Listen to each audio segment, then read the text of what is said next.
তারেক রহমান সশস্ত্র চিত্রে শপথ করিতেছি যে আমি আইন অনুযায়ী সরকারের প্রধানমন্ত্রী পদের কর্তব্য বিশ্বস্ততার সহিত পালন করিব। আমি বাংলাদেশের প্রতি অকৃত্রিম বিশ্বাস ও আনুগত্য পোষণ করিব। আমি সংবিধানের রক্ষণ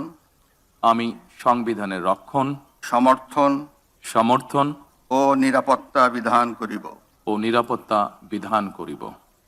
আমি ভীতি বা অনুগ্রহ অনুরাগ বা বিরাগের বশবর্তী না হইয়া সকলের প্রতি আইন অনুযায়ী যথাবিহিত আচরণ করিব।